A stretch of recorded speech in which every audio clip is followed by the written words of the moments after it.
At sa puto ito, makakausap naman po natin si Senior Superintendent Marcelo Garbo. Magandang tanghali, sir. Si PR Kanghel po ito ng Balitang Hali.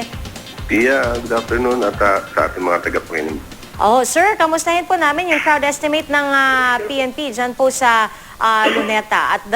At what point po pinakamaraming tao at sa ngayon po, ilan po ang nariyan pa rin? Well, we pegged the number of rallies conservatively at 60,000. 60? At kung, yes, kung magkamali naman, siguro mga up to 70,000. But now, nagsialisan na yung mga rallies. 35,000 na lang po ang nandun ngayon sa Luneta Park. 35 na lamang po? Yes. Oho. Okay. Kasi yung nakikita namin sa video, parang makapal pa yung tao. So, I guess yung mga nandun sa bandang labas, no, sila yung mga nagsialisa na po? Yes, ma'am. Actually, merong grupo na minomonitor natin na pumunta ulit sa Liwasang Bonifacio. At we believe they will be going to the Chino Roses Street. Ilan ho yung, ano ho yung estimate nyo dun sa bilang ng mga taong papunta dun sa Mendiola po, o Liwasang Bonifacio? Close to 1,000. Okay, sige. So, Senior Superintendent Garbo, kamusta po yung naging pag-monitor po ninyo sa sitwasyon? Wala naman po mga naiulat na ng gulo? Maayos naman po. Meron lang isang insidente na yung isang realista ay nadala sa hospital because of high blood. Okay. Pero wala naman hong dahil sa panggugulo o anuman, karahasan?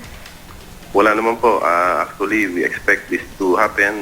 Alam naman natin yung quality of rallies na umattend dito at yung kanilang isinusulong na kanilang advocacy. Oho. Sabi, ang abiso po sa inyo hanggang 2 p.m. po, wala hong abiso na baka mag-extend? Actually, up to 3 o'clock, and then some rallies will be proceeding to the Chino Roses Bridge up to 6 p.m.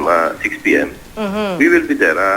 Babantayan po natin. Malaya pong ipahayag ng ating mga mamamayan ang kanilang mga puso't damdamin as long as they follow the rule of law. Oho. May paalala po kayo sa mga kababayan po natin na nakikiisa sa Million People March?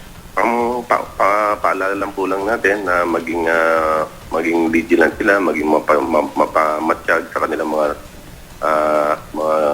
gamit, lalo na sa kanilang mga paligid. Hindi po natin maiwasan na meron pong magte-take advantage sa mga sitwasyong ito. Alright, Senior Superintendent Marcelo Garbo, Chief ng NCRPO. Maraming salamat po. Magandang tanghali po sa inyo. Thank you, Pia.